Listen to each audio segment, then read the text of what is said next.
Welcome to Season 4 of Soccer Over Gotham, an NWSL podcast covering New Jersey, New York, Gotham FC, hosted by Ruby Pinto and produced by Gary Gibson. Welcome to episode 102 of Soccer Over Gotham. We have a great show for all of you. Gary, what do we have in this episode? We do have a great show, and we got a point off of San Diego for the first time in club history as Gotham finished a strong 3-game week with 7 points. We have some hashtag Once Gotham news threaded throughout this episode. We will also take a deep dive into the draw at the Wave. This is the first time in 3 matches that at that stadium where Nealy Martin did not have the go-in goal. So we got that going for us. We look forward to our match against Chicago this weekend at Red Bull Arena. And we have our second Jenna on the show in 2 episodes.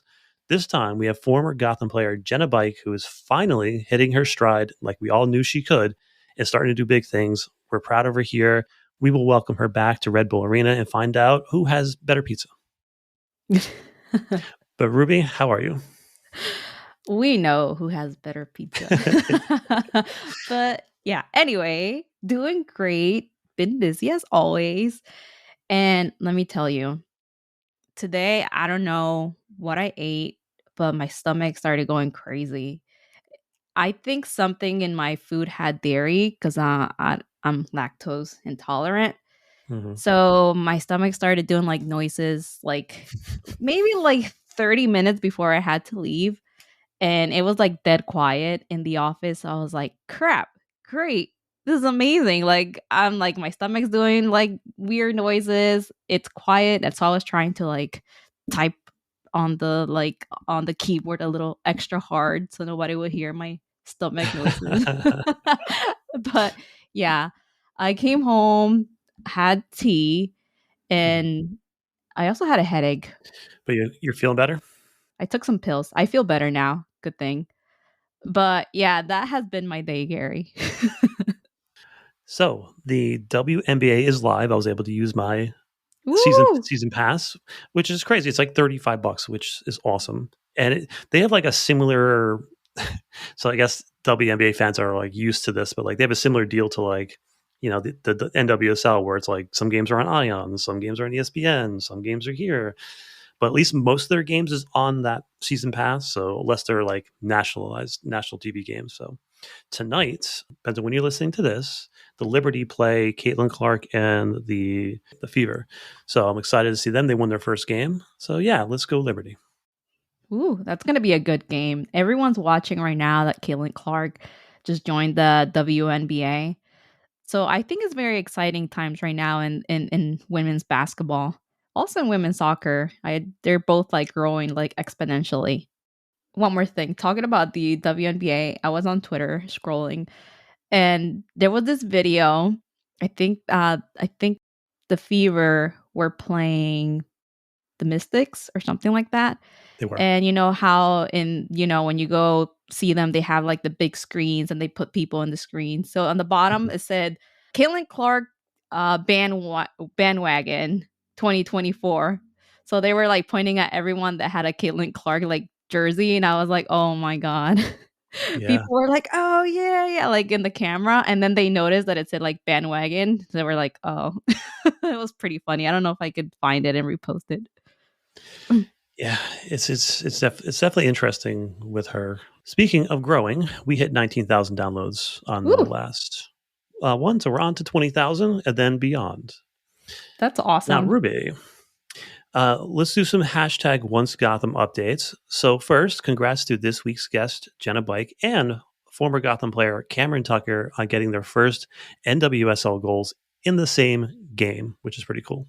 That is really cool. And I really love to see former Gotham players like succeed in other teams. Sadly, they couldn't do it with Gotham, but I love to see them like succeed somewhere else. And when we talk about them afterwards, we're like, we knew they could do this. They just needed a chance. They just needed more playing time or whatever. Yeah, both of them are fantastic. Cameron's goal, I know we're going to talk about this, like, you know, Ella got the goal of the week. We're going to talk about that, but I think Cameron's was up there, and I got way too little love that I should have gotten. That was a banger. And I didn't see that coming. I didn't know she had it in her. So good for her. Hashtag once Gotham. Kelly Ann Livingstone signed for the Carolina Ascent FC of the USL Super League. That is awesome. She's a former guest of the show as well. Wow, that's awesome. So excited about this new league and the opportunity for all these talented players that were at some time in the NWSL or couldn't make it in the NWSL. But I feel like with this, there's more seats at the table. All right, let's get over some team news, shall we? Let's go. We're going to talk about her a lot during this podcast, but Ella Stevens had the goal of the week and was a banger. It really was. I saw her comment. They're asking her about the goal and she was like, I don't even remember how that happened. I just remember like the net and everyone was quiet and then she realized it was a goal. But it was a true banger. Like that ball was perfectly placed like in the middle of her foot on her laces. So powerful, so beautiful. Yeah, I got the chance to talk to Sam Hyatt today in the pregame presser, Mhm. and she spoke very highly of Ella, and she's the whole team is seeing how impressive she's been in practice, and Mhm. yeah, we're all excited for her. She's going to be when we get down to that mid-season tournament. I think she's going to be amazing, and we can really Yeah. unleash her in those games. Now, speaking of the game, Gotham has yet to beat the Wave, or we haven't even drawn them at this point, which is pretty crazy. So not only that, Gotham has only scored one goal against the Wave in their entire history, and that was against Yanez and never against Sheridan. Now, the Wave have had a similar start to the season as Gotham, thought to be atop of the table, but both teams have had injuries to national teamers and really have slowed down the momentum of these two teams. We're both mid table and just trying to stay above the line, and both of us have a game in hand at the moment. And both teams are not giving up goals or scoring a lot of goals. So there we are. Now, on to the availability report. Ooh, it's still long, 9 players deep. Davidson, Fairley, O'Hara, Purse, Smith, Stengel, Roney, the usual suspects. And then we have at San Diego, this is big. We have Sophie Jakobsen's out, Morgan's out, Dahlkemper's out, Germa's out. So both teams are missing huge pieces to Yeah. their rosters. Any thoughts on this injury list? Like you said, it's pretty big and on both teams. So it would be really hard for them to play as their usual because all these players that are injured. It sucks for Gotham. Since I'm on Gotham side, I will say, well, sorry, Wave, that you have no Morgan, which is good for Gotham. No Dalkemper, which is good. No Germa, good for Gotham. But at the same time, we're missing Midge, who is really, really creative at the top. She's fast. She has moves. She scores. She creates chances. Stengel also, we don't have Stengel up there to score. So yeah, both teams were uh they were affected by this, but I think it made it a fair game. Yeah, and missing all those players gave us a really interesting lineup. Stevens was up top, and Esther was dropped more into the midfield. We got Ryan out wide right, Lynn Williams out wide left, Sheehan and Martin in the midfield, and then Neiswanger, Hyatt, Sonnet, Bernina, and Berger. Hyatt and Sonnet have formed quite a partnership, which we'll definitely get into. Any thoughts on this lineup as it stands? I'm so happy to see Ella starting again. Like that was the highlight for me. She Mm. has earned that starting spot and she's worked so hard to get there. Then Sonnet has been really solid in defense, so I'm glad to see her, in another starting 11. Again, just a great starting 11 all around. This game was one of progress. Gotham continues their fast start, and we've had the past couple of games. Got their first half goal 3 games ago, and now we had our Mhm. third. I mean, it helps that they have Williams back starting again. And then there was a couple of constants in this first half. So there were 3 constants. There was Sheehan getting into the mix and doing all the dirty work. Then there was Jenna Neiswanger outside putting balls in. And then Ella Stevens creating danger in the middle. And this happened twice on Ella's first chance. She almost got on frame, and this happened a couple of times early on in the first half. Those three players were showing up over and over. Now the goal comes from a similar sequence. I think Ella plays an incredible blind through ball to Williams to get it started. Then the ball goes in. Sheehan again does the dirty work inside, wins the ball, gets it out to Jenna, puts in a perfect cross, and Ella just one hop, turns, bangs the ball in the back of the net, as you said, puts her laces through it, and there was no chance for Sheridan to save that one at all. And yeah, it is the first goal Gotham has scored against Sheridan, which is super exciting. And Ella's first goal as a Gotham player, hopefully more and more of those to come. There was not too much danger for San Diego as Ann makes one big time save and Gotham just gets to have 1-0. Your thoughts on this first half?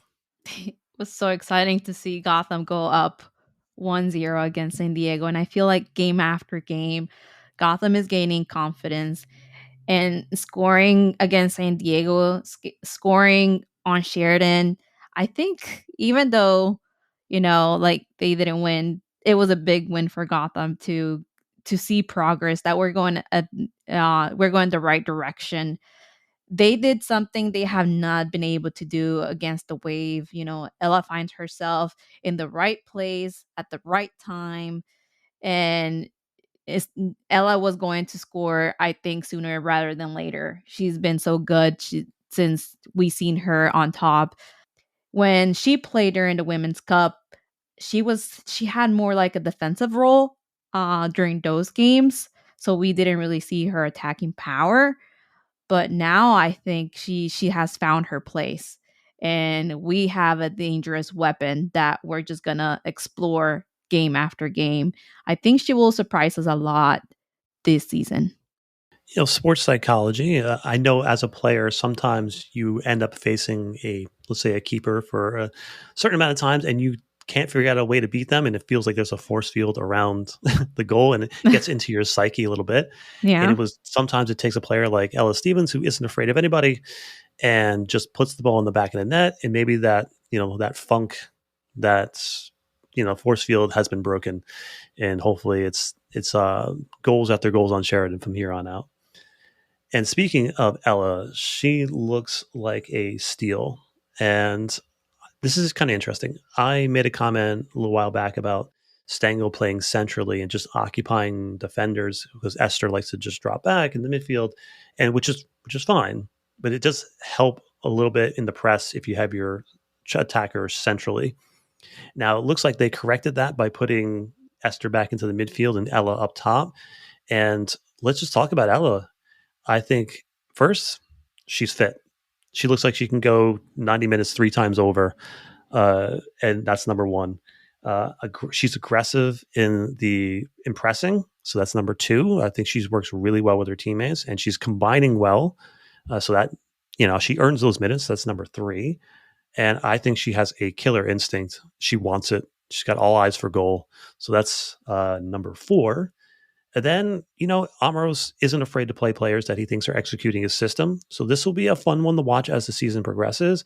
As long as she stays healthy, I have no doubt she's going to play a huge role, as we talked about, coming the Olympics. So overall, just well done, Ella. Yeah. Now, this is where it gets frustrating, Ruby. A second goal, and this game is over. And there were plenty of chances in this first half. Gotham should have been up 2 or 3-0 in the first half. Yeah.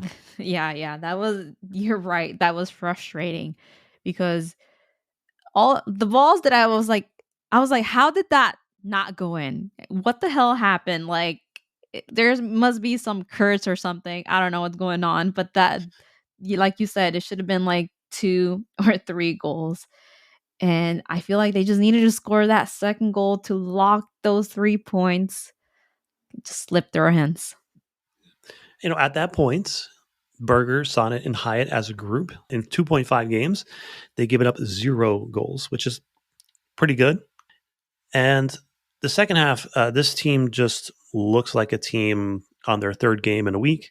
I think Lavelle is in for Stevens, and don't get me wrong. I mean, Gotham is still going for it, but they're more counter pressing and counter attacking, and I think this second half was all about the goalkeepers. Both had made Mhm. big saves, and Sheridan pushing the shot, Esther's shot to the crossbar, and then Berger, the save off of Sanchez's free kick was just incredible, and it should have been save of the week.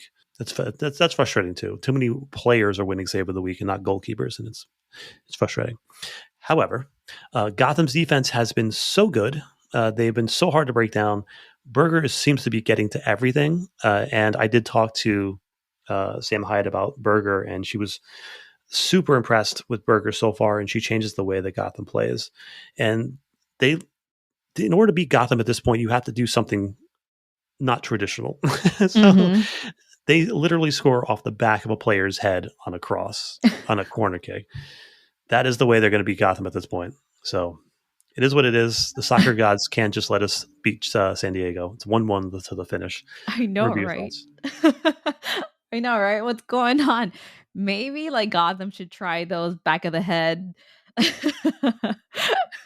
balls. I don't know what's going on. I thought it was weird too when I was looking at the replay. I was like, oh, they're just so lucky. Yeah. But I think this is the first time I see Gotham give San Diego like a hard time. I feel like the last the last few games sometimes San Diego was a little better than Gotham, but this is the first time I see them struggling, and I really like that. And I really like the hustle that the team had. Um, they know that when the next game comes against San Diego, it has to be like a must win. Hey, we got to point out San Diego. It's a Yeah. start, right? And that's our first. And next time we're just going to have to beat them. I just want to point out, like, and even how impressive Berger's been, not just on her saves. That at one point in the first half, she had 11 for 11 passes, and then she had 5 for 5 long balls. She was pinging the ball around, Yeah. and it was super impressive. And she's just changed the way this team attacks. Yeah. I feel like she like picks a target and she like straight like bullseye. Poop. I really like it. Yeah, complete confidence, and she's threading balls through defenders, and you're like, okay, this is a player that has confidence in where she's going to be able to put the ball. Mhm. And yeah, it's really really good. Now, any other takeaways from this match? Yeah, I want to highlight Sheehan because she was pretty much the one that started the goal here. You know, she started the sequence to the Stevens goal. She held the ball, she avoided San Diego clearing the ball.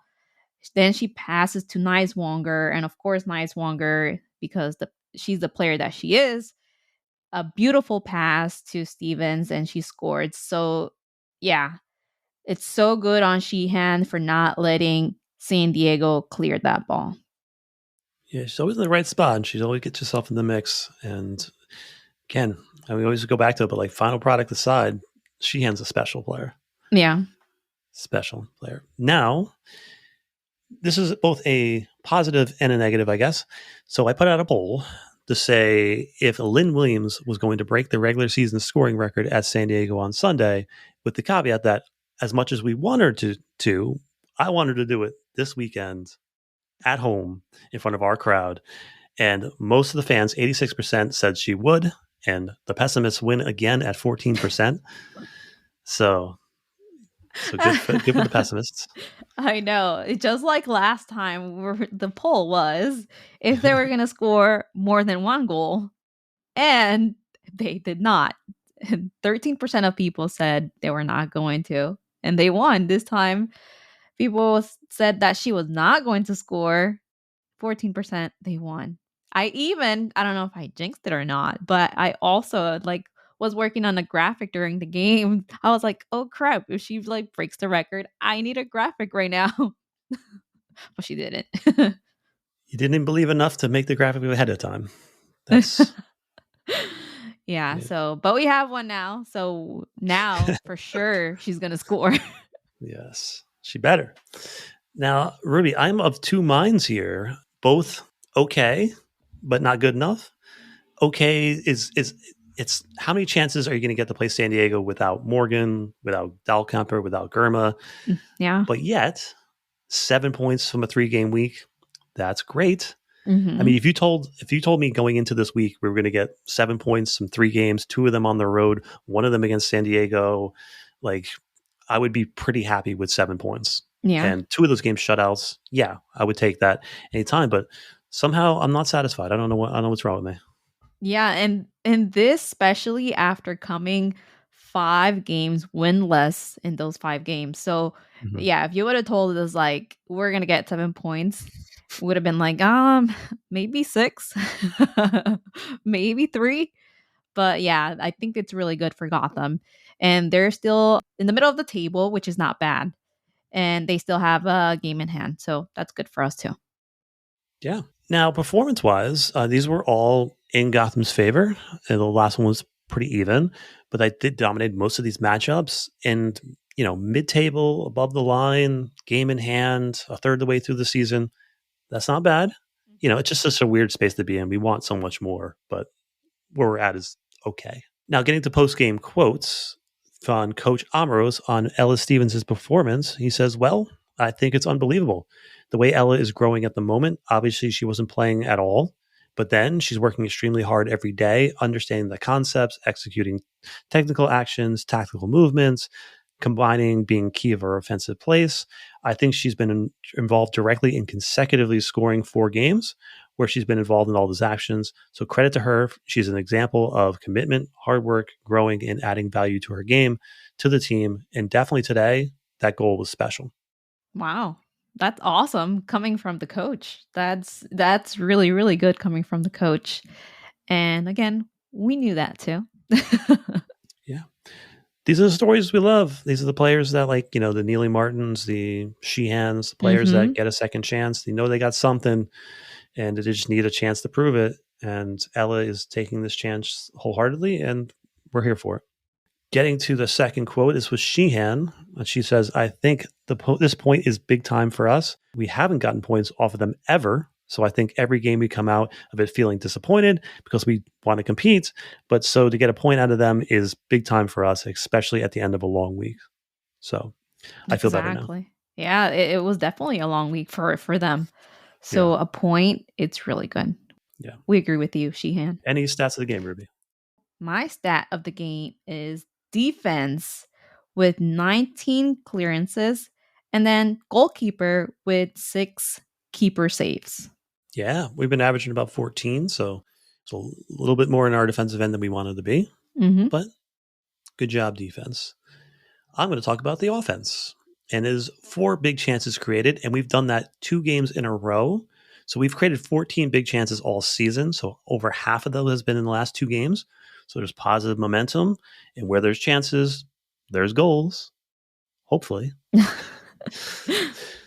Now, get to our hero of the week. The fans chose Berger at 62%, Stevens 23, Nicewanger 10, and Sonnet at 5%. Do you agree, Ruby? Oof. Well, she had a great game. She had a big game, Mm. a lot of big saves.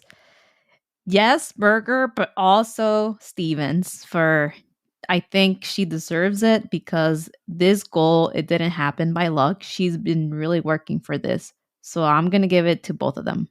What about you? I agree that it is Berger, but it is, I think Stevens and Nicewanger are underrepresented in this.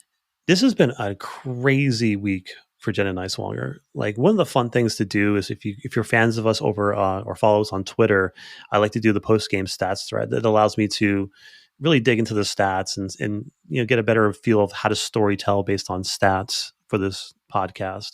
So in this past week, there's been 3 games, and each one of them, like, Nicewanger is just a standout. She's winning most of her tackles. She's creating most of the chances. She's has 20 more touches per game than anybody else. Like, everything goes through her. She's been phenomenal. This has been an amazing 3 game week for her. Now let's get to the standings, Ruby. KC Current and Orlando Pride are tied at the top and still have not been beaten. Pretty crazy. Our next game is against a team in number 5 position, which is Chicago Red Stars. Then the next 3 games for us are against teams below the line. So we should be getting points coming up. Any thoughts? Yeah, but I mean, I feel like this is the first time the like two, well, San Diego and Angel City were just I don't know, different. Uh, we didn't really see them much in the bottom of the table. Mhm. So looking at the Royals there in and Bay FC, it's kind of like they need to like find something to get more points. Let's see, Utah Royals here. They've only won one time. That's crazy in 9 games. But they also lost Dorsey through for injury. But I mean, I don't know what's going to happen there. Now going to Gotham. Gotham is in a great place, 7th in the table, really good. Chicago had started really fast this season. They were bottom of the table last year. I don't know if they're gonna have like that Gotham glow up like they did last year. I It will be another great story, but I'm still rooting for Gotham to win this other championship. Yeah, it's going to be a climb for Gotham at this point, with KC and Mhm. Orlando building quite a lead here early on in the season. Now Gotham is in a good place despite the missing pieces. You know, we're unbeaten in 4, unbeaten since Berger arrived, and we haven't been shut out in that span as well, which is also a good thing. Now our opponent this weekend, Chicago, hasn't kept a clean sheet in 8 matches, so we got that going for us. Yet they have the league's best record away from home. They have not lost away from home this season, and Swanson is back. And they're a team that is all hustle and will fight you to the final whistle, very similar to Gotham 22, when maybe you're not winning every game, but you're in there and you're fighting. So, your thoughts on this matchup, Ruby? I think it's gonna be a good one. Like you said, Hmm. Swanson is back. They didn't have her last year. They were going through a lot of changes last year as well. So maybe that had something to do. I'm so glad that they have found their pace this year and then they've been winning games. And it's gonna be really hard for Gotham in this game. But I think Gotham is gonna do really well again because we're playing at Red Bull. Red Bull Arena is great. They're gonna be home. They're gonna have the fans cheering on them, so that will give them extra motivation. Now, well, I was gonna ask you, do you remember when Swanson played for Gotham like for a hot minute? She played 15 minutes, I think, or something like that. Yeah, I do something like remember. that. She's just a special player. She really Mhm. is.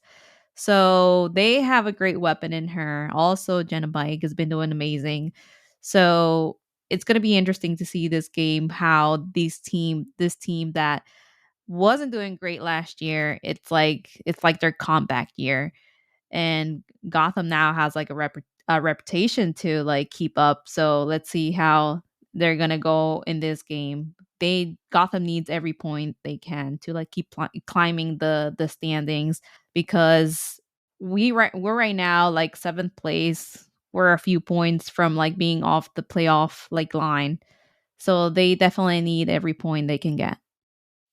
Yeah, this is the stretch of the season that I'll say this is where we're going to find out if Gotham's a good team or not. Yeah. Good teams win the games they're supposed to win. In this one at home, Gotham should win this game. They're going to play 3 teams below the line. Those are 3 games that they should win.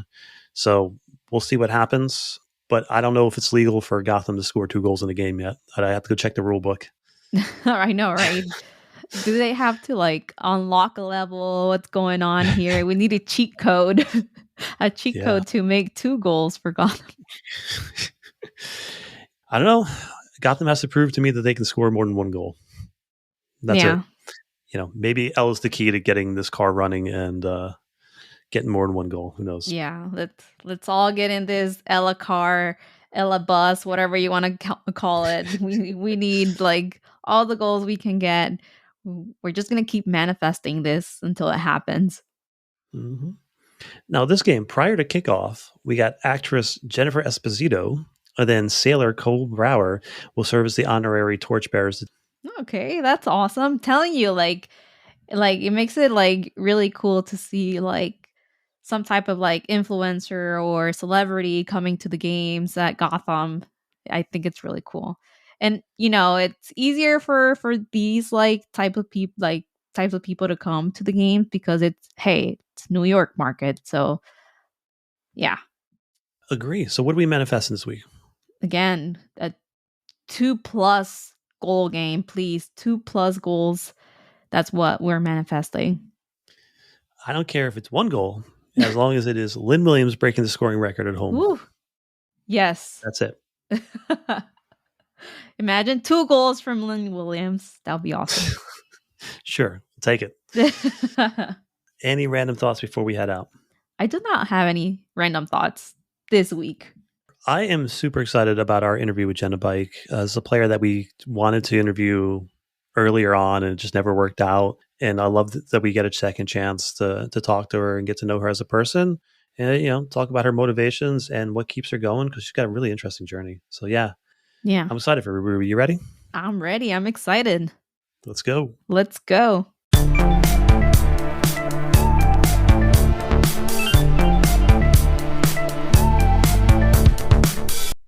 All right. So, one of the bright spots of the 2022 Gotham FC was national team replacement player Jenna Bike.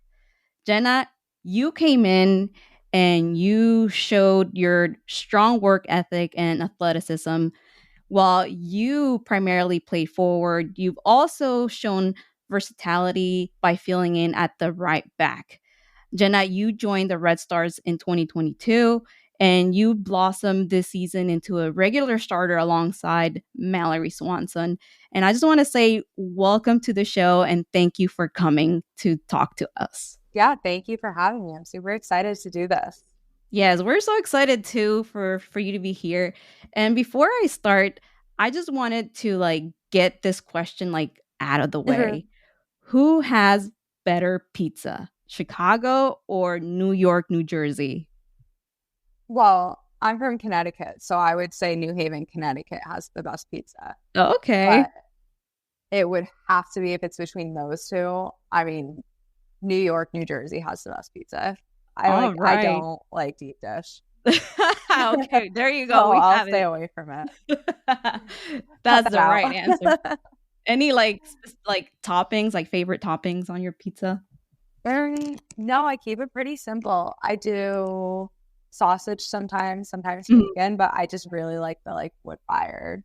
Yeah. The thin crust too. It's all good, but good.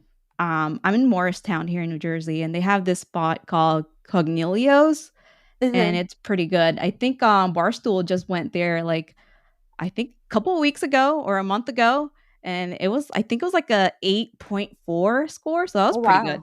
That's awesome. Yeah. So I was I knew they had good pizza, so it was a good rating. Oh, we had a spot I could pull it up so quick that we loved. And we'd always went back when I played in Gotham, and we would leave practice and be we have to go get pizza. You were today's pizza day, girls. Come on, let's go. Yeah, it was right next to a Trader Joe's, right next to the training facility. Oh, is it on Nona's? Yes, it was Nona's. Of course. We like that spot a lot. Yeah, I live near there and I work near there, so that's another spot that's really good. Nona's. Yeah, so everyone that's listening, go try Nona's. It's really good. Yeah. All right. So in this show, our mission is always to tell stories of players and get to know you. And we really wanted to get to know you because right now a lot of people have started to hear your name because you're doing so well right now with Chicago Red Stars. But we want to get to know you a little better. We want to know about little Jenna, and know how you got to now. First tell us how was it to grow up in Trumbull, Connecticut? How was your lifestyle when you were little? Yeah, for sure. I mean, I think it was probably as basic as it could get. And I feel like everyone says that, but I had a very normal childhood. I played 3 sports. I played softball, basketball, and soccer. Both of my parents were athletes. My sister played sports. I always hung around that crowd. I was a little bit of a tomboy. Yeah. So I would play with the guys at recess and play football with them and do all that stuff. I used to go to my dad's football games and his softball games growing up. So I was a big sports person. Always loved sports. Both my parents didn't play soccer. Oh, I was about to ask. They knew nothing about soccer when I was playing. They didn't even know if I was good or not. They were They were like, understanding nothing. They were learning right beside me. yeah, they were like, yeah, she likes to play soccer, but Yeah, we they're don't like, know if she's any good. yeah, it was like the basic rec. They're like, yeah, we don't know. Like, I remember very early on, I like went to a camp, and it was like the coaches were like, oh, you should do travel. Like, you're pretty good. And my dad's like, you're not doing travel. Like, stop. You can play Like, basketball. I see in your future basketball. And you were like, no, Dad. Yeah, I was like, I can't shoot for anything. Like, I was that fast girl on the court who like could defend really well and then would miss her layups. Yeah. Are you tall? Like, no, I mean, basketball players are like huge. No, I'm like 5'5". It wouldn't have panned out for me. I would not have been very successful. You would have been like a Kevin Hart in the basketball court. Seriously. That's so funny. So yeah, so your parents were not really into sports or anything. What did they do as a living? Like, what did they do? Yeah, my dad's a plumber. He Okay. owns his own business. He works with his brother. And my mom is a speech pathologist in a high school. Oh, wow. Yeah. That's really interesting. And you're like, no, I don't want to do those things. Yeah, well, I am a nurse, so I kind of fell into a little bit of a pattern. Right? That's true. That's really true. Like healthcare is, like public service out there. So you started playing at what age, soccer? 4 or 5. Started with rec and then did like the basic pipeline up of like you do rec and then travel and then you do club soccer and the ODP and regional and national camps and like all that stuff. And then eventually like that we never had like a set, like I'm playing because I want to like be a professional. Like I think my family, we were always like so in the moment and like every day was opening up like a new door and a new opportunity. And we kind of just like flowed into everything. It wasn't like, she has to do this and this and this. And like, it was never set. It was kind of just like, this is awesome. It's really fun. Like, let's see where it can go. Yeah. So technically your dad did listen to your coach and eventually you traveled and did club. Yeah. Yeah. I think I was actually just on the phone with one of my old coaches and we were kind of reminiscing on like when I was really young and he coached me when I was 9, 10. And he was like, I remember I was at like a college like recruiting trip. And then I'm on the phone with your mother trying to convince you to come play club, like as a 9-year-old.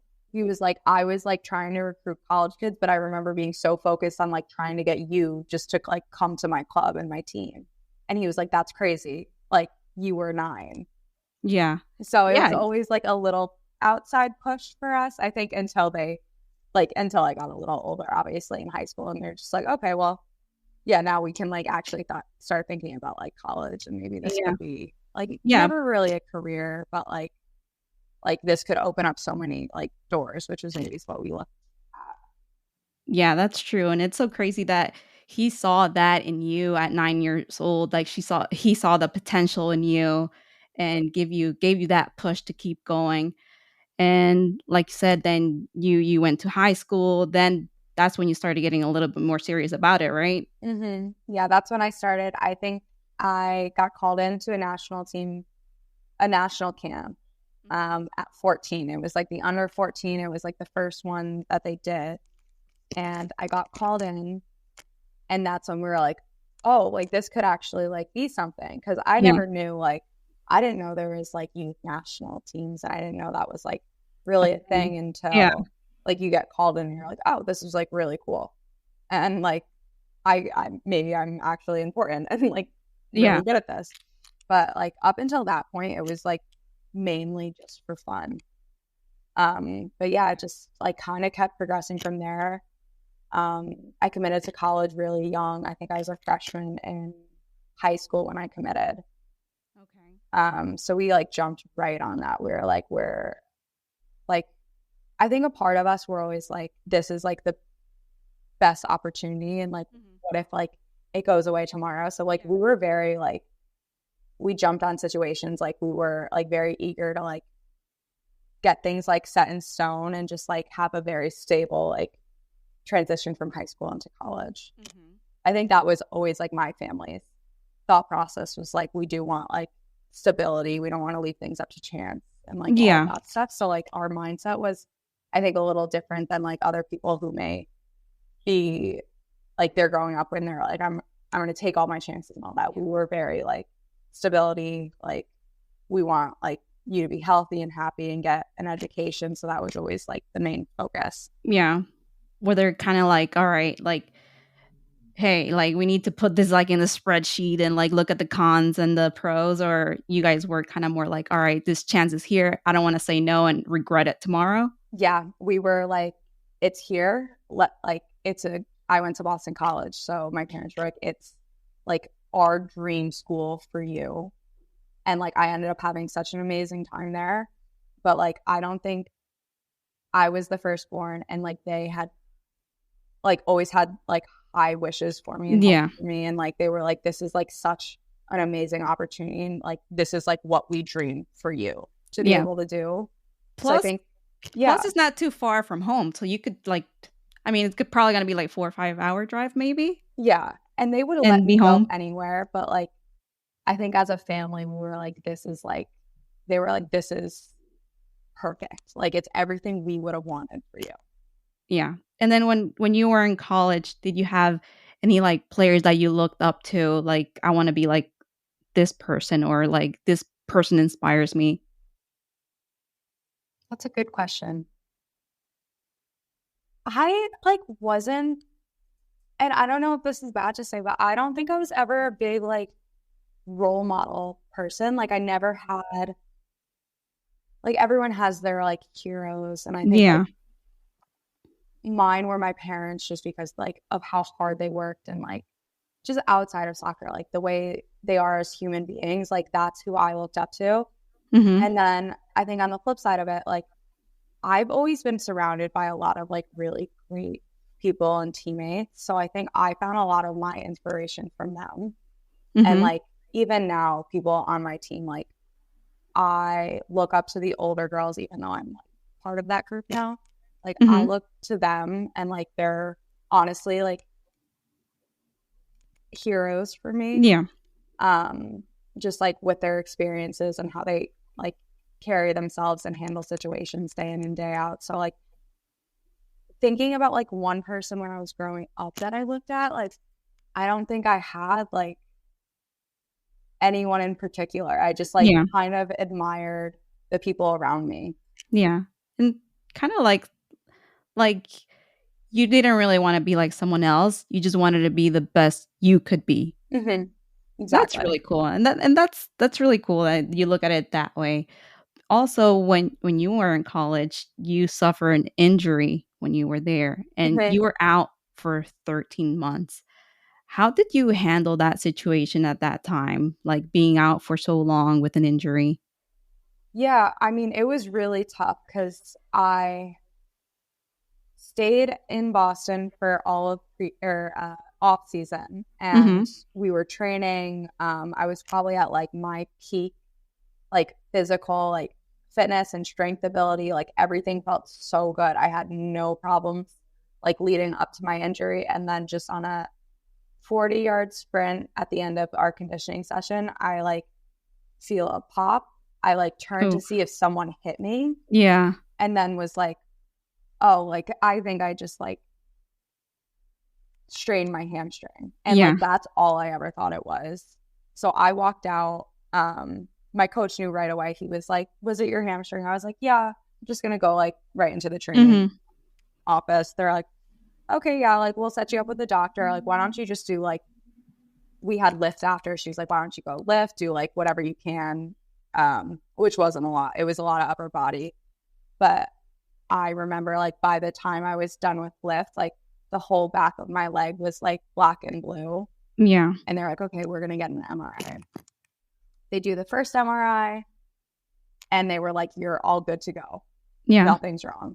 And then I get a call from the doctor who's like, actually, we want to do a second one because we're not like too sure about the placement. But at that point, I'm like, I'm out of the woods. Preseason starts in a week. Like if I have to take a couple weeks off, then so be it. Whatever. I'll miss the fitness test. This is great. And then I got the second MRI. They were like, you completely tore your hamstring from the bone. we're Wow. gonna have to do surgery immediately. Yeah. And that was my senior year. So like that was tough. And I don't think I've like really understood in the moment how long it was gonna take. But Mhm. like when you do your hamstring after surgery, you like can't stretch it at all for 4 months. And Yeah. then when you're coming back, like a lot of it's like you're working around your hamstring. And then around month like 6 or 7 is when you could start like working on the hamstring. Okay. And around that time is when COVID hit. So then I'm at like the almost nearing the end of my like rehab. I'm like gonna start running and I'm gonna start like coming into play again. I was feeling really good. I was lifting. I was doing like bike workouts, and then COVID happened, and that just put like a very weird pause on all of my recovery. Yeah. Because we got sent home, and there was like I don't really know what to do. Like I don't know if I want to sprint on my own. I don't want to like mess it up. I don't know what to do. But like it was like I was literally on my own. They were like, "Yep, like you're So you stay home." in Boston for COVID? I had to stay in Boston for a little bit because I had to finish my credits at a hospital. Mhm. So I ended up, I stayed like behind, and all of my like classmates and everyone left and went home. And I was like living in my boyfriend's house by myself, like going to and from the hospital and like alone for like a couple That's weeks, which like, that's crazy. That's really, really crazy right there. So you were alone, your family was, back home, and of course we knew like when COVID started, like we don't know what the hell's going on. Plus you were by yourself. Plus you were like had this injury. Like how was your mental state in that part of the year during COVID and all of this? yeah, I think it wasn't great. I was taking it day by day. I was a senior, so like I was very sad to like not walk at graduation. And then like we went on spring break and we came back, and like they're like, okay, you have to leave. And like that's the time that we were planning like all of our fun senior activities. Like I'm about to like start playing soccer again. Like everything seemed like it was such like going in such a good direction. And like Mhm. obviously like my problems are so different than like other people's struggles during that time. So I don't want to like say Yeah. boo hoo, I can't go to graduation. But like at that time for me, I was like, everything seems like it's going so well. I just had to sit out my senior season, like, and I'm about to be back. This is great. And then like I can enjoy this time with all of my friends and family, and we're planning all this stuff. COVID happens, then like it puts a halt on my like all of my rehab, all of my progression stuff. I'm working in a hospital for like 12 hours a Was day. it scary to, like, go to, like, the hospital every day knowing what was going on? It was like very surreal. So I got lucky, and I was on a dermatology floor, Mhm. and it was like back when they don't really know what's going on yet. So like people were kind of like iffy about all of the situations, but like we had to get all the nurses had to get their hours in to be able to graduate. So it's kind of like you had to. And I think while I was in the hospital, it wasn't like I wasn't really processing, Yeah. like what was going on. I don't think anyone was at that time. And then luckily I came home around like a couple weeks later once my hours were all finished. So I was like home for I think the height of everything. But yeah, I think my mental state started feeling better when I started playing soccer. And like I had a coach at home who um I had met him like the day I started training with him, and like he was so nice to like go through everything with me, and like he was a big part of like why I was able to progress the way I did and be ready for my season. And I still train with him to this day every off season. Like I love him. He is so great. He like did wonders for me when I was coming back, because I was like in a part where I was like, I don't ever want to sprint again. Yeah. And like he kind of took all of the thinking away from it. So when I was training with him, I wasn't even thinking about like sprinting, like all that stuff. We were just playing soccer. So like it got to be really, really fun. That's awesome. And yeah, I think the hardest part then through the summer was like we didn't know if we were going to have a season or not. Boston College was a lot stricter than the other ACC schools. So we were not allowed to do what other schools were doing. So I think that was a little like scary and frustrating because I was also in a point where I was like, I still want to play soccer. I want to like try and play professionally. I was like, I just don't know where everything stands. Yeah. So I ended up, we didn't have much of a season at all at BC. We did what we could, but like we had a lot of cancellations. Like it was just kind of a broken season, but it gave me the chance to like really like recover and like get back to where I was. And then I came back for my 6th year. Awesome. And then right about that time, is that when you enter to be in the draft for the end of USL? So I entered the draft after or during the 2020 season. So I was gonna, if I had gotten drafted, I was gonna like miss my 6th year and just go. And that was like my plan, but I ended up not getting drafted. And then I don't really understand. The next year I thought I had registered for the draft. And then I just went undrafted. But then someone said I wasn't available to be picked up. So I don't really know how it is, but like I'm at a point where like I am proud to say that I went undrafted just because like for me it kind of shows like what I've overcome. And it's like so hard to start in this league drafted or undrafted. But I ended up going to a tryout at Gotham. They invited me to try out. I was like, okay, this could be like my one shot. And so they called you, and how did you feel when you got that call? I was like, okay, this is it. This is like kind of a do or die situation. It was like, once again, like, here's the opportunity, let me take it.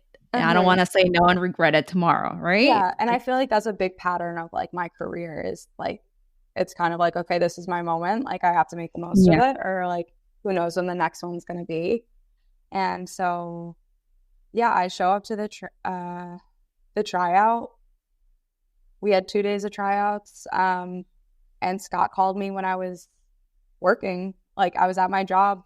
And he called, and immediately then I like saw my boss and I was like, I'm putting in my 2 weeks. I need to leave in 10 days. I'm sorry.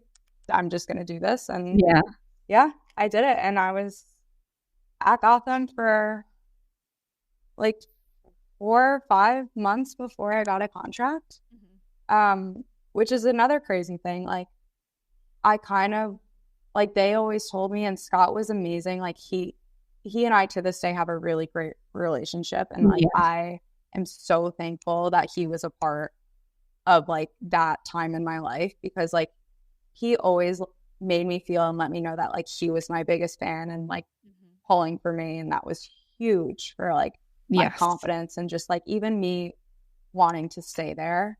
Because I would go home and I'm like, what am I doing? I'm not getting paid. I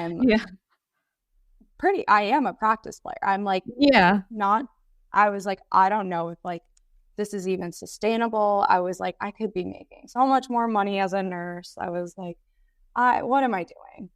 And he kind of like kept that light on for me, and always like, he was like, listen, you are like the first person up. Like once we have a contract for you, like he was like, I want to sign you.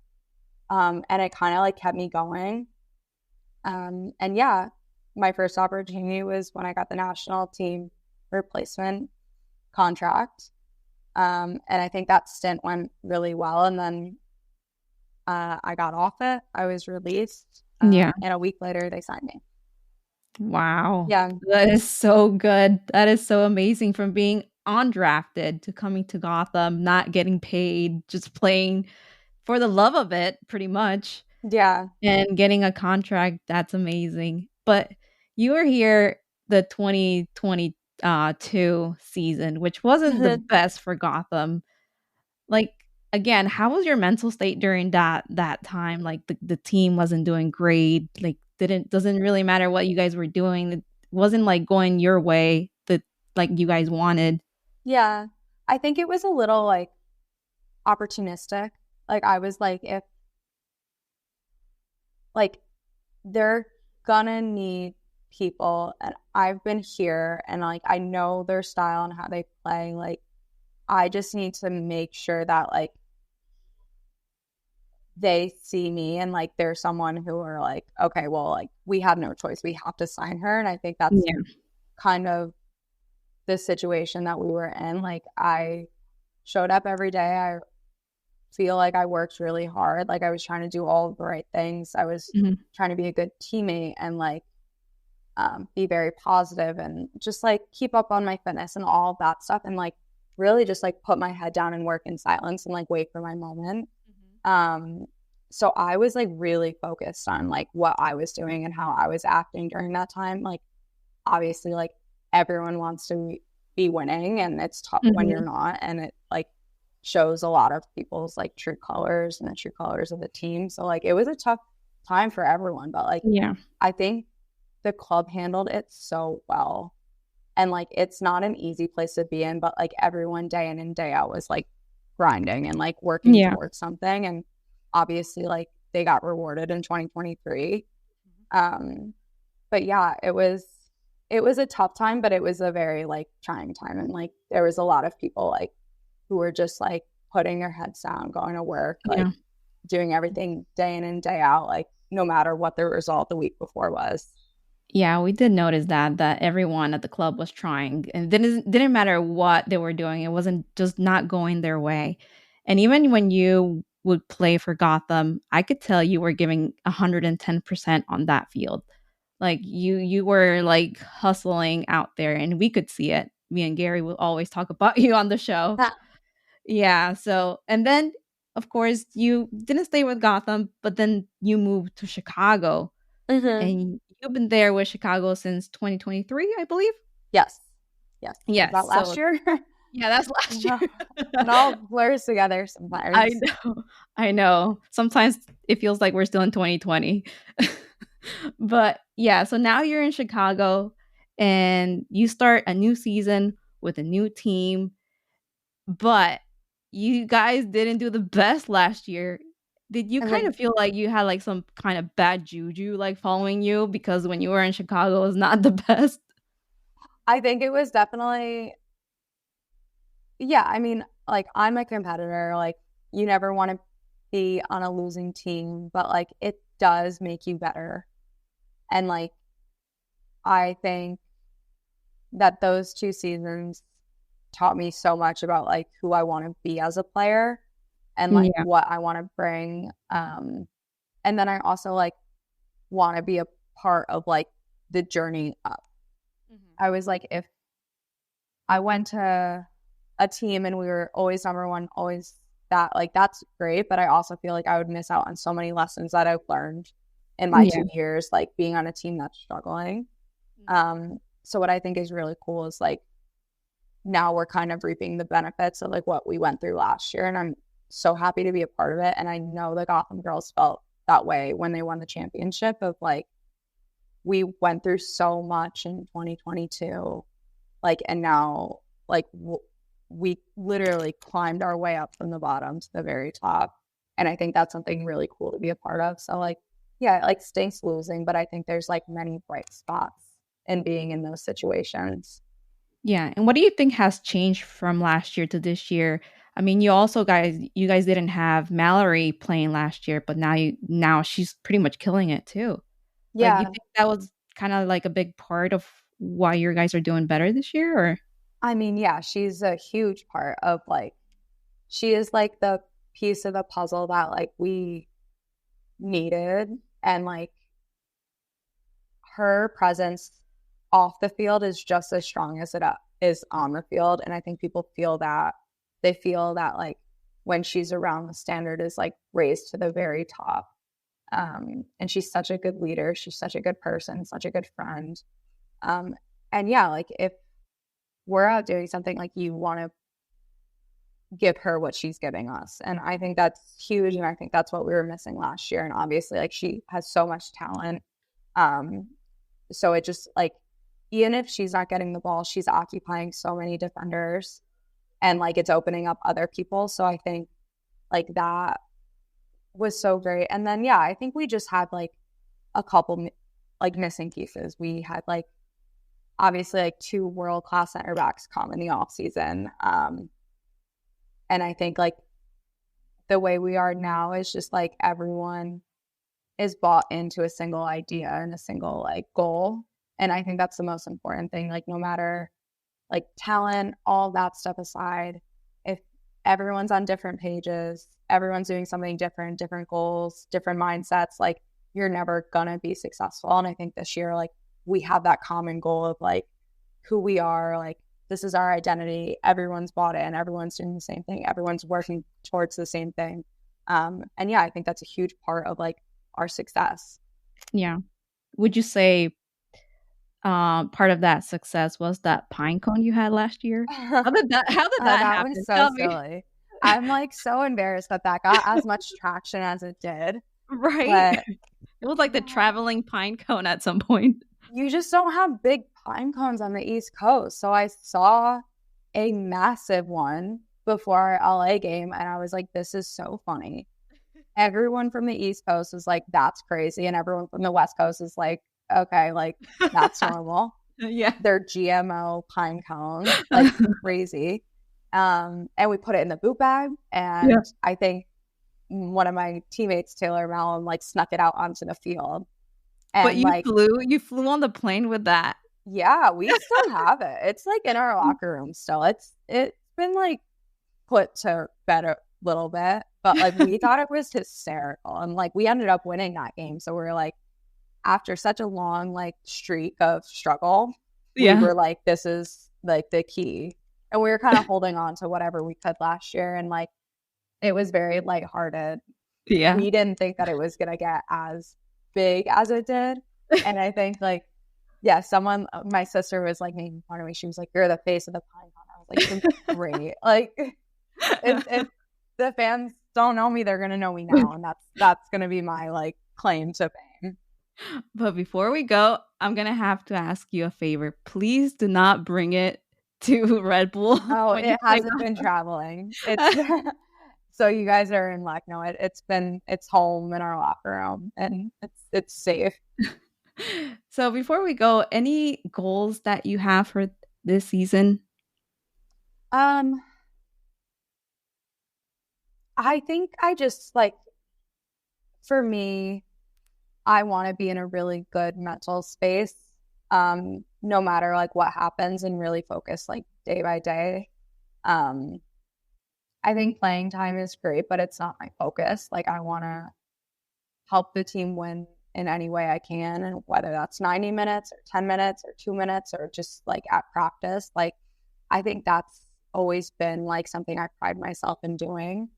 So I think just like staying in a good headspace, like when things are going well, like really feeding off that energy, and when things are going not, being able to like be a big girl and be like, this is okay, like I'm gonna move forward and move past it. And yeah, I think just like cherishing the like good moments that I have, and like making more of that, and like really just appreciating like everything that's going on, because it is like truly so cool that like I'm doing this, and I never thought that this is like would be my life, but it is. And like I think I'm in a space where like I'm just very like gracious, and I have a lot of gratitude for like everything in my career and the people who helped me here. So I just want to like hold on to that this season and kind of make it a very memorable one. Yeah, that's really cool to hear. And this month is Mental Health Awareness Month. And I actually read an article about you by Jenna Bike, and there was like a quote that stuck out to me from you that says, I think my future is really bright as long as you want it to be. I really like that. Yeah, I think like in this space, so many players, like it gets very dark at times, and it's very stressful, but like I think the most successful players in this league and the happiest players in this league are the ones who just like keep going and like keep a positive attitude, just like be patient. Like it is such a long season for us. And I think that's what we get caught up in. Like we want to ride the highs, but we don't want to like get caught up in the lows. So I think like with the lows having like a short-term memory and just being like I feel like I've been in spots like I didn't have a team at the end of 2020. Yeah. And like I feel like that's one of the hardest things I had to go through, but it ended up being okay. And so just like always going back to those moments of like I thought it was going to be the worst that it could get, and like it was still okay. And like hopefully that is the worst it ever gets and like all of that, but like no matter what, like it is going to be okay. And like there's so much soccer left to be played. Like, even this season, like it's incredible like how much we go through in a single season. And like I swear it's been like already like 8 months long. Right. But like I don't even think we're at halfway yet. So yeah, No, there's a lot of soccer to be played, like a lot of moments and a lot of good moments that like are to be held on to. So yeah, I think just like in honor of Mental Health Awareness Month, like I think that's the most important, especially like even for young girls. Like it's a hard, sports are hard, like everything's hard, but like there's so many lessons and things to learn from it. And I think like the more we take away, like the better people we are, the better humans, all that stuff. So yeah, that is true. Plus you guys, like you said, the season feels long. It is long, but you guys are also adding the NWSL, the Summer Cup with the Liga Femenil from Mexico. So those are more games into the season. So it's really important that you guys take care of yourselves and like find some time to like for self-care and all that, even though I'm pretty sure it's pretty hard to find those moments. Yeah, few and far in between, but they're there. If you really look, they're there. For real. So what would be like your dream vacation? Like to relax? I just want to be anywhere on the beach. I don't care where. My family always goes down to Cape May, New Jersey. So like that will always have a special place in my heart, and I love it. And I will go to the Jersey Shore anytime. It's like so amazing. I think it gets a bad rap, but it's so great. Cape May is like, I could not speak highly enough about it, but like anywhere on the beach. I am like such a beach person when I want to relax, and I was able to go last year. I have a trip planned for December, so I'm very excited. Yeah, I think December is like the best time to go to like a warm place and the beach, because here in the Northeast, it's like that's when it's like so cold. Yes.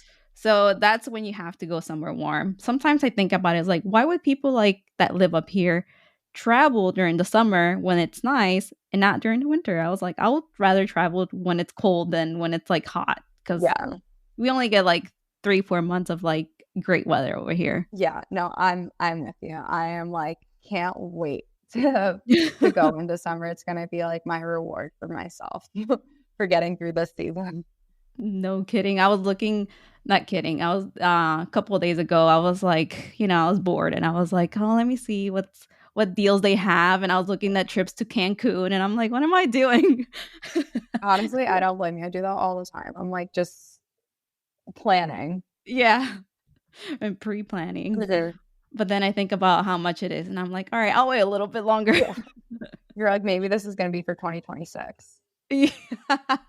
I'm here counting my credit card points to go. Yeah. Not kidding. All right. So I just want to say thank you so much for coming to the show. Sadly, we come to the end of the interview. We thank you for taking the time to talk to us. You're always welcome at Red Bull, because once Gotham, always Gotham. Yeah. And good luck. And hopefully we can check in with you from time to time. Yes, no, I would love that. Thank you guys for having me. I'm so stoked to be going back to Red Bull. I have so many family members and friends coming. So like it's always going to be a special trip for me. And like, it's where everything started for me. Ironically, against Chicago was my first game. Yes. So yeah, it holds such a special place in my heart. And like, I'm so excited to come back. Yeah, coming to like full circle, pretty much. All right, guys. Gotham returns to action this Sunday at 5 p.m. against the Red Stars. I'm so ready for this matchup. Are you ready, Jenna? I am. Let's go.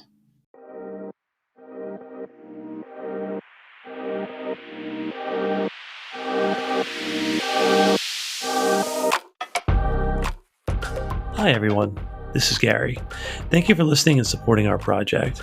Here are other ways you can support the show and connect with us. First, word of mouth is everything.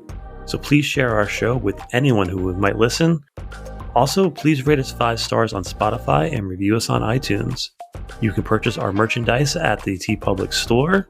Join in the conversation on Twitter at OverGothamPod and Instagram at SoccerOverGotham. Lastly, you can email your thoughts and questions at soccerovergotham@gmail.com. Once again, thank you.